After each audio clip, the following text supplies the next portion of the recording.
देखो, एसएसटी का प्रिपरेशन कैसे करना है। सिर्फ एनसीईआरटी रटना है, कोई दूसरा तीसरा चौथा किताब नहीं। क्योंकि आपको वहां आंसर में एनसीईआरटी के लाइन से लिखने होंगे, ठीक है। थोड़ा बहुत अपने मन से, बट मैक्सिमम टाइम क्या होगा, आपको एनसीईआरटी के लाइंस लिखने होंगे, तभी आपको मार्क्स मिलेगा, ठीक है। और हर चैप्टर में जैसे जैसे मैं पढ़ाते जाऊंगा ना, वैसे वैसे सारे क्वेश्चंस लिख देंगे आपके लिए। उसका आंसर भी क्लास में मार्क करवा देंगे, आप एक अलग से कॉपी बना लेना, क्वेश्चन लिखकर आंसर लिख लेना, ठीक है। और किसी को लगे कि डाउट है किसी क्वेश्चन आंसर में, ठीक है, तो मेरे से एक बार पूछ लेना कि सर इसका आंसर सही लिखा है या नहीं लिखा है, ठीक है। समझ आ गया। हर चैप्टर के लिए वैसे ही एसएसटी। एसएसटी में अगर आप दूसरे जगह भागे तो भागते रह जाएंगे बस। ध्यान रखिएगा इस चीज का। एक सवाल बाहर से नहीं आएगा, इसका गारंटी है। हर साल की तरह इस साल भी जो लिख के दे देंगे आपको सवाल, उसे में से कुछ आएगा। तो ढंग से तैयारी करिएगा। किसी के कहने पर पांच छह अलग अलग किताब लेने से कोई फायदा नहीं। So let's start with first chapter. Civics का पहला चैप्टर इज पावर शेयरिंग।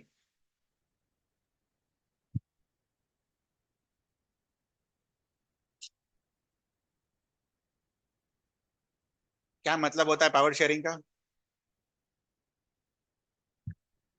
लिखिए, क्लास 9 में आपने पढ़ा बहुत कुछ इसके बारे में।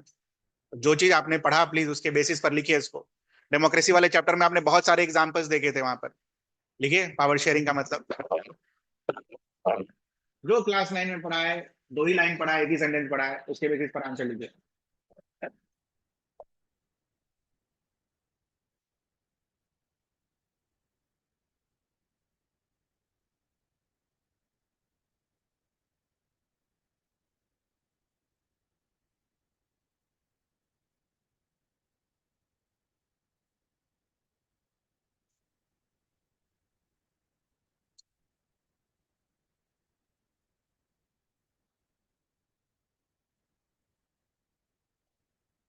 कम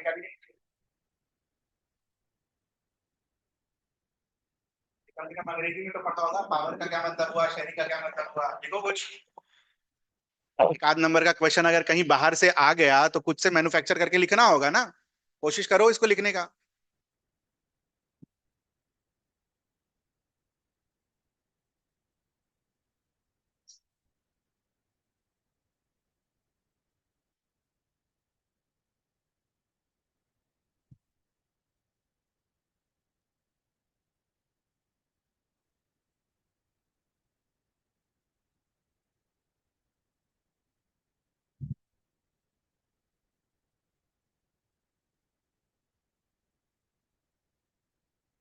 डिस्ट्रीब्यूशन ऑफ पावर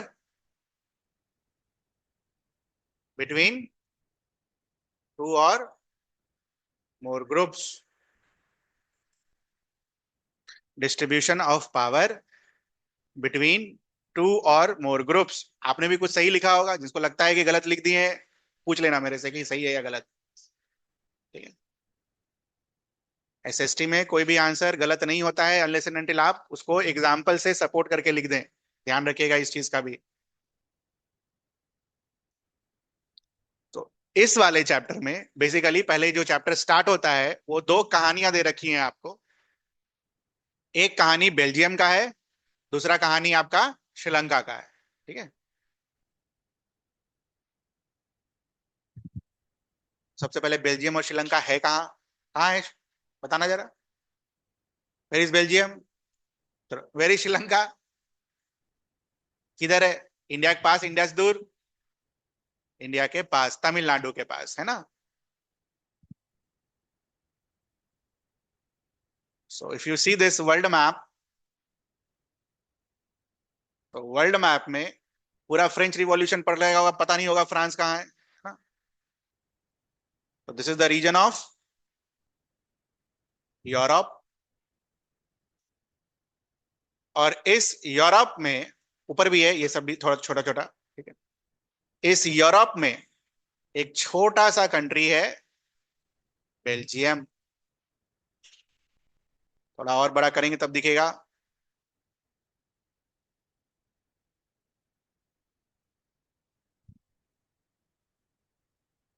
कौन से कंट्री के पास है?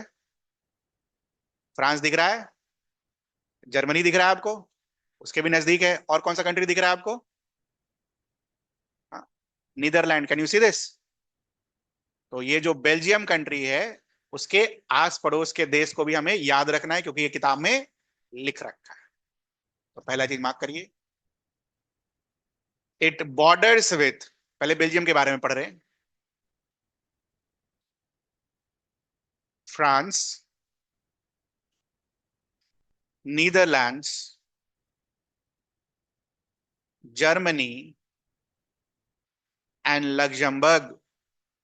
लग्जमबर्ग नहीं दिखा, वो भी छोटा सा ही कंट्री है, वहीं पर है, स्विट्जरलैंड और बेल्जियम के बीच में, ठीक है। It borders France, Netherland, Germany and Luxembourg. ये लग्जमबर्ग वाला क्वेश्चन आया था, ठीक है, बोर्ड में। क्वेश्चन क्या था? ऑब्जेक्टिव का क्वेश्चन था, लिख लो।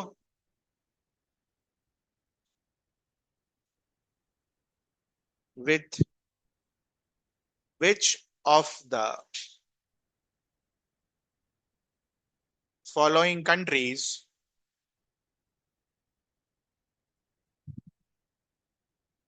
Belgium shares it its borders। इनमें से कौन सा ऐसा देश है जिसके साथ बेल्जियम अपना बॉर्डर शेयर करता है?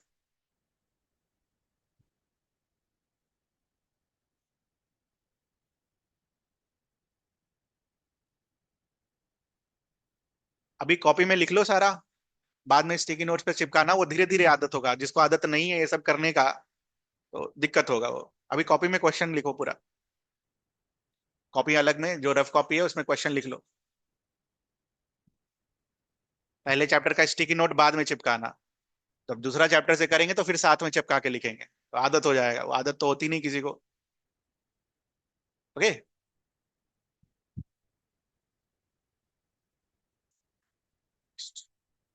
Next, Belgium. देखो जितने भी सवाल मैं यहाँ पर लिख रहा हूं, या तो वो इंपॉर्टेंट है या तो वो आ रखा होगा, ठीक है। दूसरा क्वेश्चन लिखो।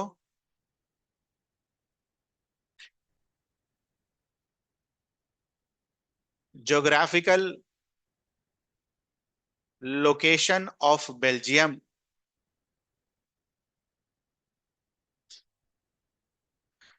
Geographical location of Belgium. तो अभी मैंने आपको बताया कौन से इसमें है, यूरोप में। ये भी आया हुआ क्वेश्चन है,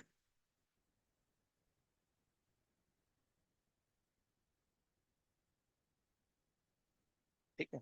अच्छा, ज्योग्राफिकल लोकेशन में एक चीज हम और लिखेंगे कि ये जो कंट्री है बेल्जियम, उसका एरिया क्या है? It is smaller in area than the state of Haryana.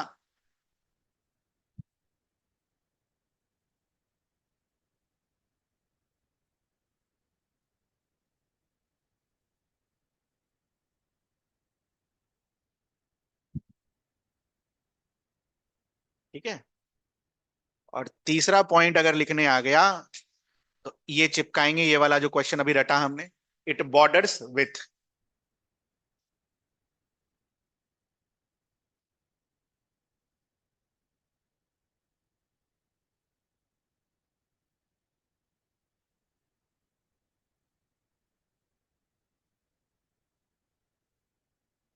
लिख लेना, borders with France, Netherland, Germany और लग्जमबर्ग। ठीक है, लिख लेंगे हम।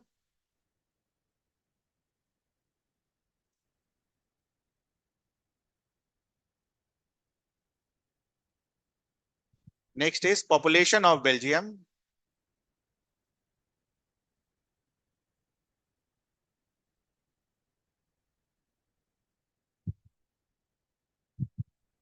1 crore.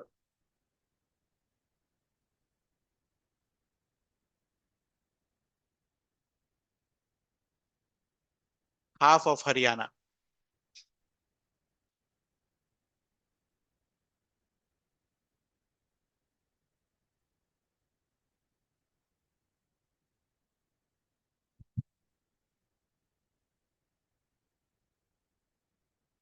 Now the most famous question जो आपके स्कूल में भी आएगा और मोस्ट प्रोबेबली बोर्ड में भी आएगा, तो ये एथनिक कंपोजिशन।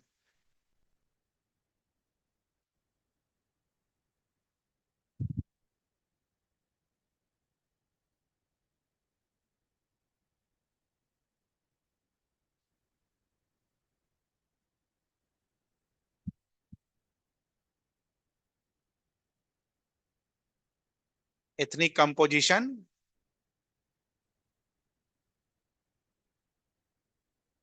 बेल्जियम का, और एथनिक कंपोजिशन श्रीलंका का। ठीक है, अब बात आती है what is the meaning of ethnicity. Ethnic का क्या मतलब होता है, क्या मतलब होता है, what is the meaning of ethnicity?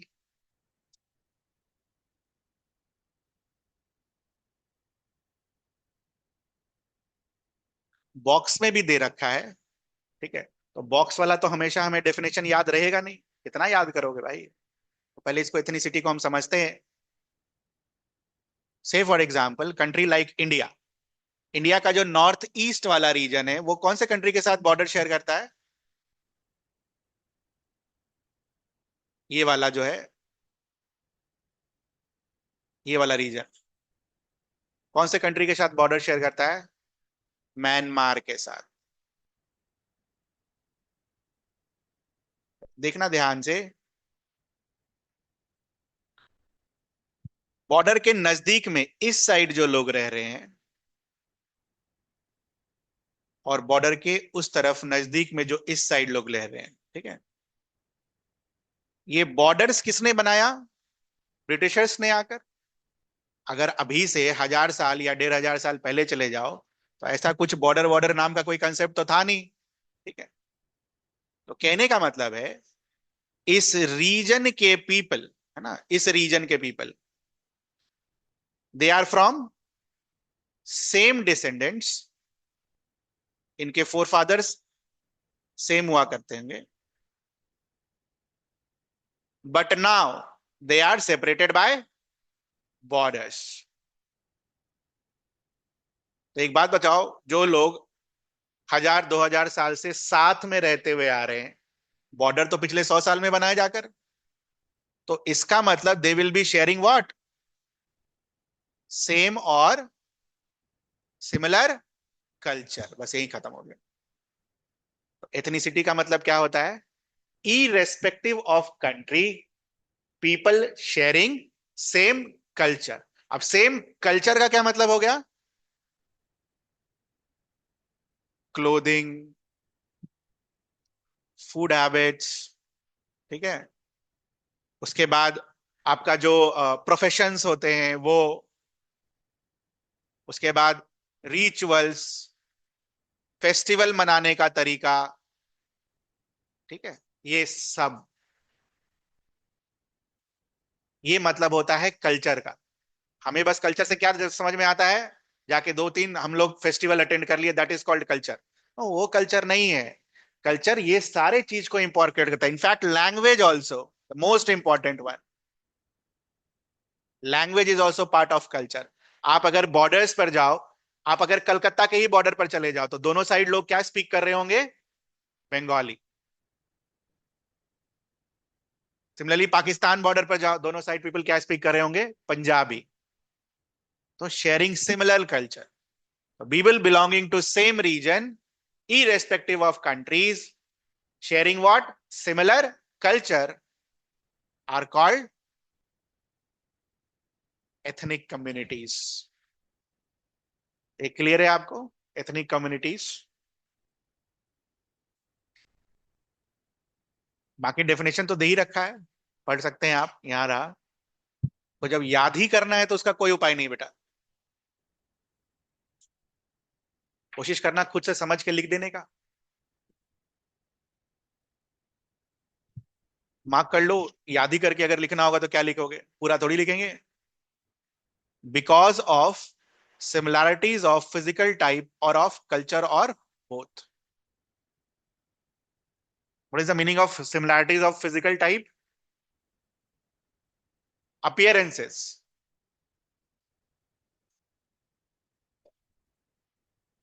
Almost चेहरा जो होगा वो देखने में एक जैसा दिखेगा, वैसा अपीयरेंसेस।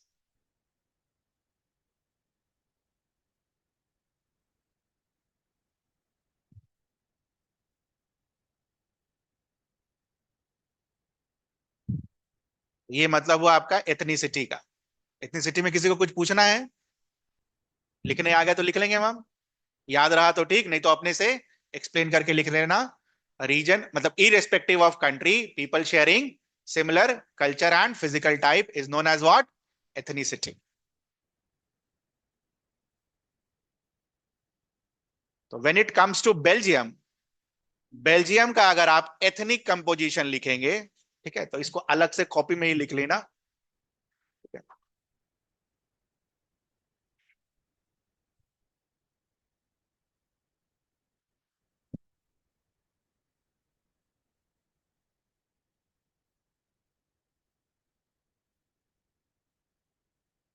बेल्जियम का एथनिक कंपोजिशन दो तरीके से डिफाइंड है।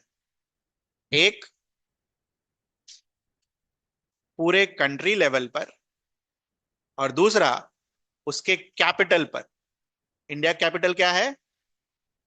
न्यू दिल्ली। दिल्ली नहीं, न्यू दिल्ली। बेल्जियम का कैपिटल क्या है? ब्रुसेल्स।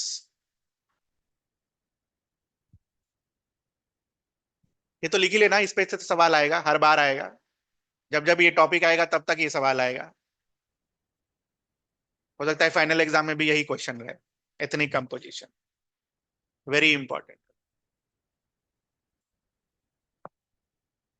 ये सब सब्जेक्टिव वाला है, ठीक है, subjective questions.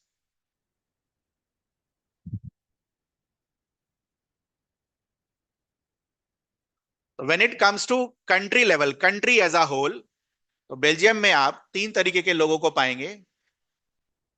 Dutch speaking, French speaking and German speaking.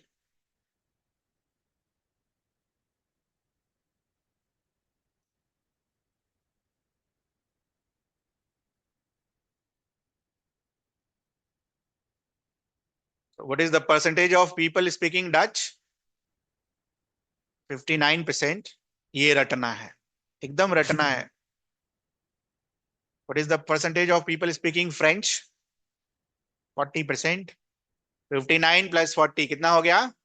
99। कितना बच गया?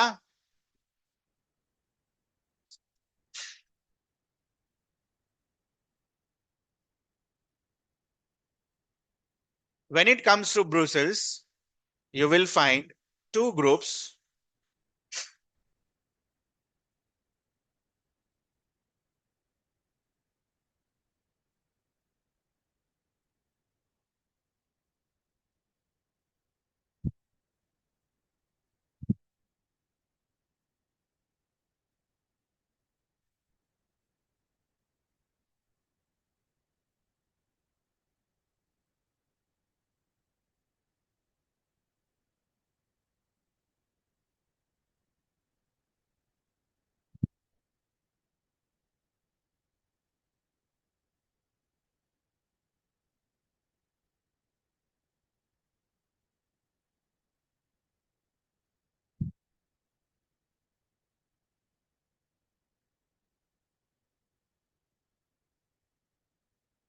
तो जब पूरे कंट्री को देखोगे, which is the majority group?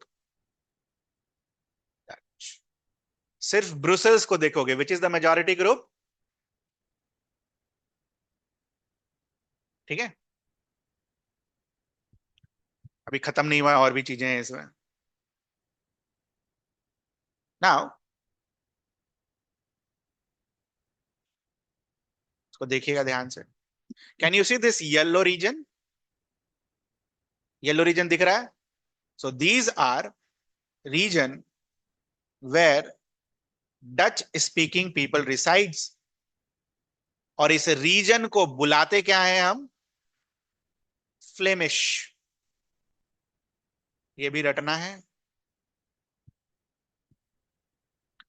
Flemish से याद आएगा कि F for Flemish, F for France, वैसा नहीं है। ठीक है।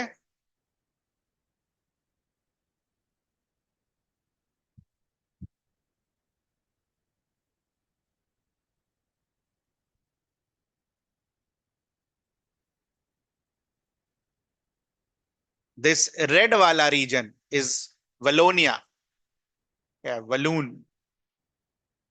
यहां पर कौन रह रहे हैं? French speaking.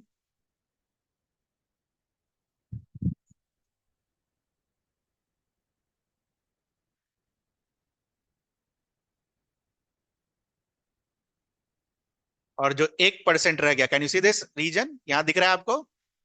This is German speaking वाले रीजन का कोई स्पेशल नाम नहीं है। ठीक है। स्पेशल नाम किसके लिए है? डच स्पीकिंग वाले का और फ्रेंच स्पीकिंग वाले का।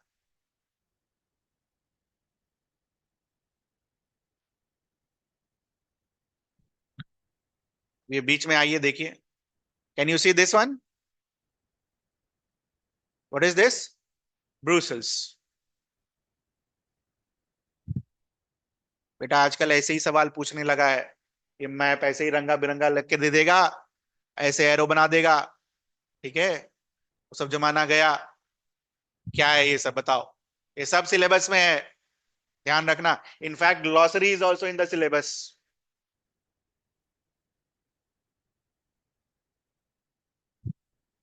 जो लिख दिया है सब सिलेबस में है, ध्यान रखिएगा इस चीज का।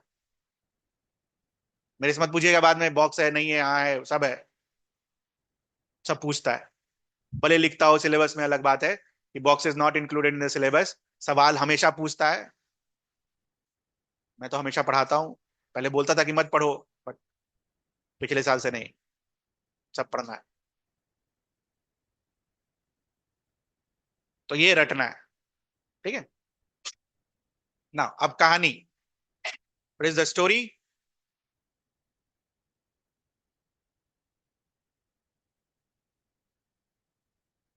तो पूरे कंट्री एज अ होल अगर आप देखो ध्यान से, तो माइनॉरिटी में कौन है बेटा? French speaking 40%। देखो पीछे पलट के देखो, पूरे कंट्री को देखना है। तो माइनॉरिटी में कौन सा है? अरे इसको नहीं, इसको मानेंगे भी नहीं ये। माइनॉरिटी में कौन सा है? French speaking 40%। तो बेल्जियम में what happened, this French speaking people were what, relatively rich and powerful. They were relatively rich and powerful. ये स्टोरी है, ये याद रखना है।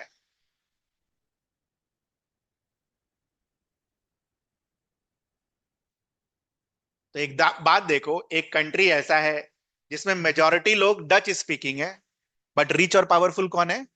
माइनॉरिटी। तो क्या ये बात मेजोरिटी को पसंद आएगा? नहीं पसंद आएगा। So hence it was resented by Dutch speaking community.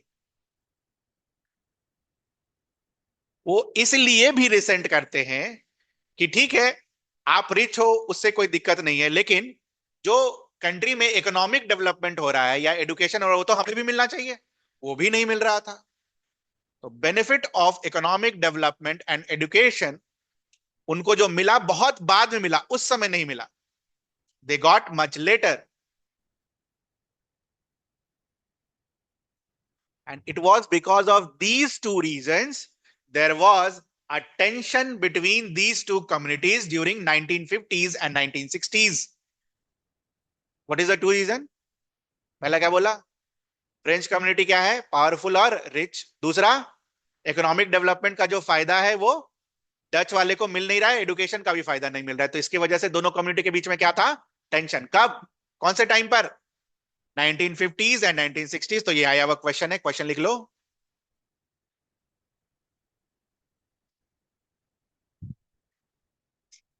Right down the reasons.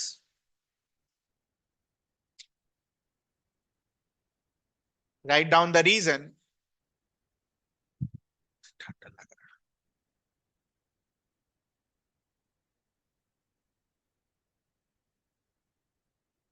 आया क्वेश्चन, प्रीवियस ईयर क्वेश्चन।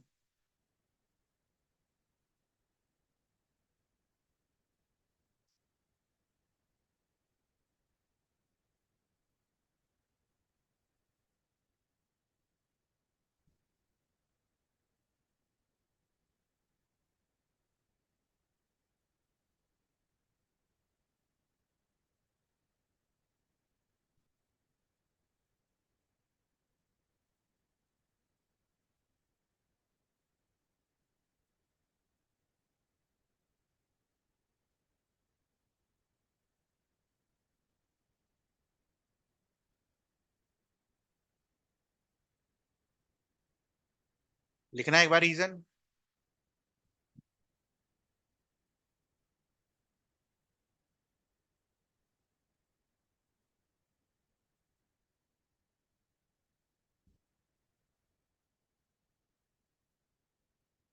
जिनको देख के लिखना है आप देख के लिखिए, जिनको याद मतलब समझ आ गया कि ये दोनों लिखने, वो अपने तरीके से लिखिए।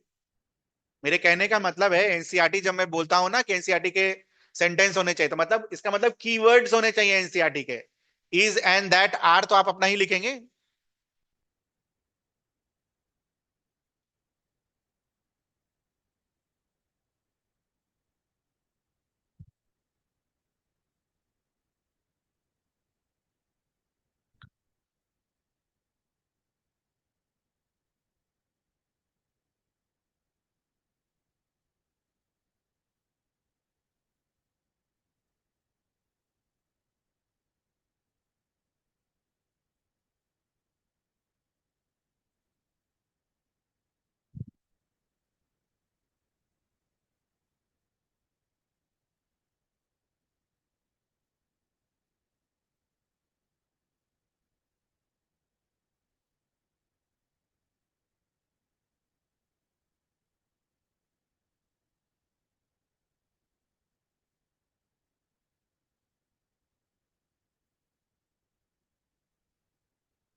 देख लो आंसर लिखने का तरीका।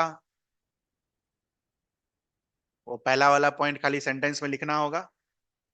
मेरे कहने का मतलब है ये सारे कीवर्ड्स हैं, ये सब आपके आंसर में होने चाहिए।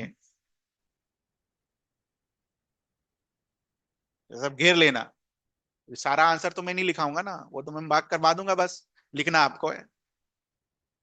दीज आर द कीवर्ड्स, उसके अलावा आप जो लिखना चाहें आप लिख सकते हैं, लेकिन ये चार अगर नहीं हुए तो मार्क्स कट जाए। ये जितनी जल्दी आपको ये बात समझ में आ जाए उतना अच्छा है। इसलिए हम कीवर्ड्स पर अच्छे से अंडरलाइन करके आगे बढ़ेंगे।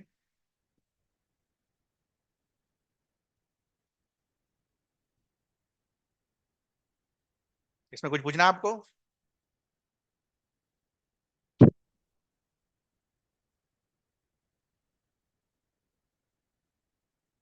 इसको लिख लेते हैं बस। एथनिक कंपोजिशन ऑफ श्रीलंका, अलग से ही लिख देता हूँ श्रीलंका का।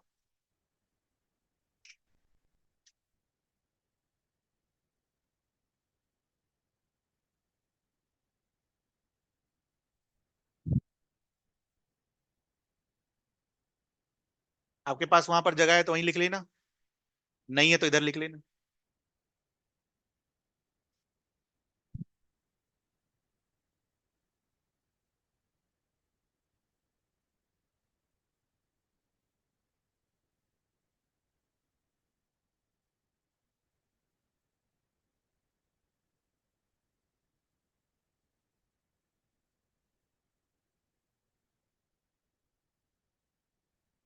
सिन्हला एक लैंग्वेज है, तमिल एक लैंग्वेज है। तो जो सिन्हला लैंग्वेज स्पीक करते हैं उसे हम क्या बुलाते हैं? सिन्हला कम्युनिटी।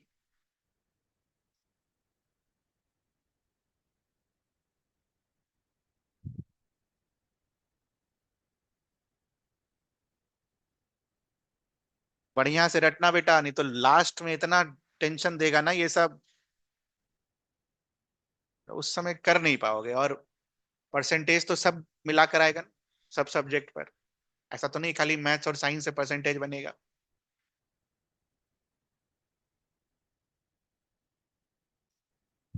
श्रीलंका में तमिल्स,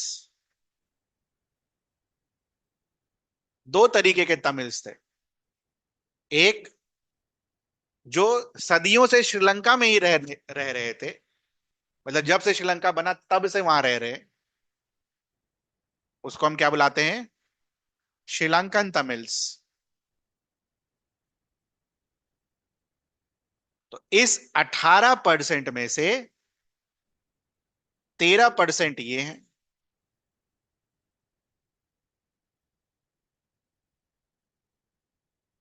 और कुछ तमिल्स जो हैं उनको क्या बुलाते हैं हम? Indian Tamils. ये इंडिया वाले वहां कैसे पहुंच गए? तो 13% इधर है, तो इंडियन तमिल्स इधर कितना होगा बेटा? 5%। Simple maths. इंडिया वाले कैसे पहुंच गए वहां पर? ब्रिटिशर्स के टाइम पर इंडिया, बांग्लादेश, म्यांमार, ये तो आज है ना, श्रीलंका, ये सब कौन रूल कर रहा था? ब्रिटिशर्स। तो यहां पर क्या होता था? श्रीलंका में टी कल्टीवेशन बहुत अच्छा होता है, जैसे हमारे आसाम में होता है। So tea cultivation, tea crop is a kind of plantation crop. ये सब रटना है ज्योग्राफी में भी। और प्लांटेशन क्रॉप जब आप ज्योग्राफी में रटोगे, वहां क्या लिखा हुआ होगा? प्लांटेशन क्रॉप को ग्रो करने के लिए you require a large number of labourers. तो उतने लोग वहां नहीं थे कि वहां पर प्लांटेशन क्रॉप को क्या किया जाए? कॉमर्शियली फार्मिंग किया जाए। तो ब्रिटिशर्स लोगों ने क्या किया?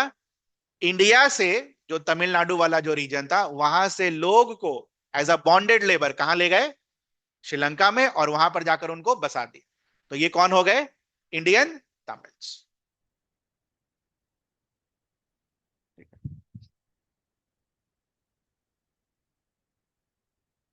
है लिखा हुआ।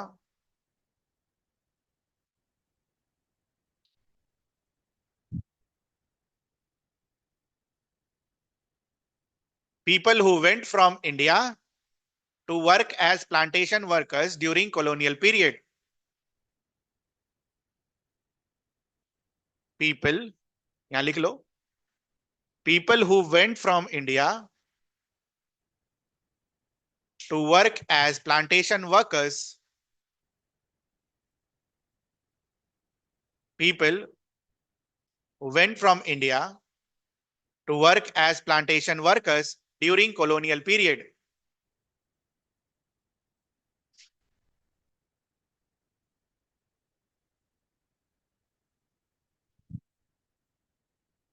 ठीक।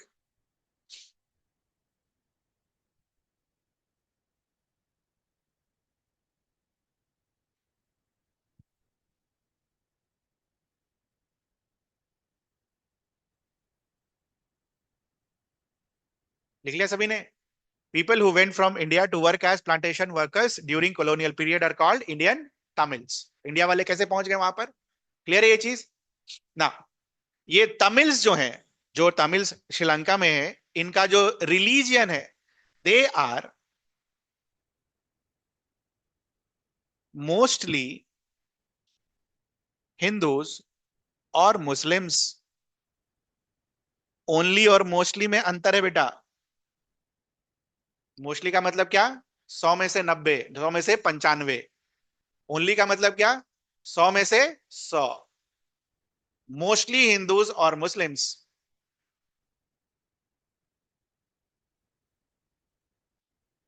दे आर मोस्टली बुद्धिस्ट। बुद्धिस्ट में डबल डी होता है, अंडरलाइन कर लेना डबल डी के नीचे। लोग सिंगल डी लिख के आते हैं, मैं भी लिखता था।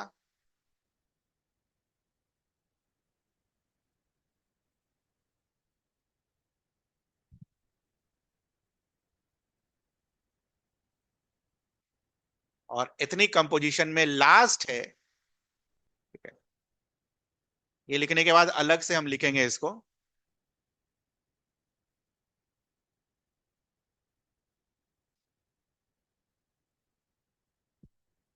There are 7% Christians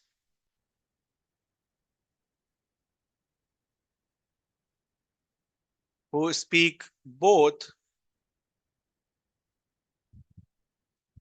Sinhala and Tamil.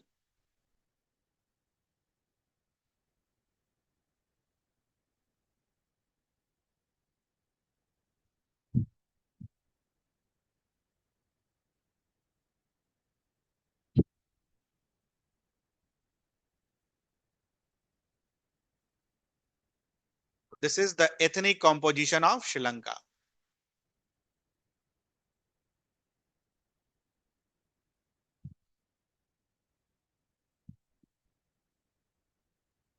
एक बार शुरू से देख लो अभी तक पन्ना पलट के जो जो लिखा।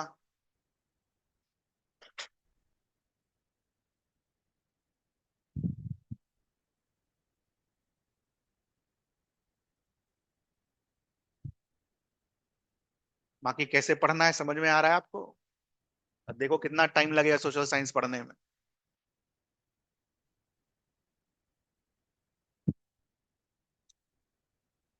लास्ट का टेंशन अगर नहीं लेना है तो शुरू से करके जाना होगा, नहीं तो ये सुनने नहीं देगा ये सब्जेक्ट।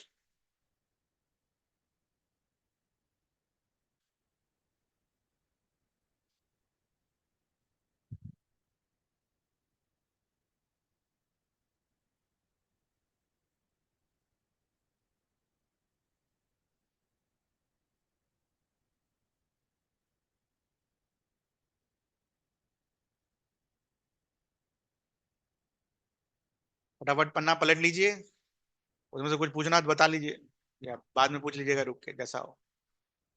पूछना क्या है, रटना है, कुछ रहना है। ठीक है? अभी से याद कीजिए, धीरे धीरे करके बेटा हो जाएगा। एक दिन में तो अब नहीं होगा इस साल। ठीक, चलिए। ऑनलाइन वाले दोबारा ज्वाइन कर लीजिए आप लोग।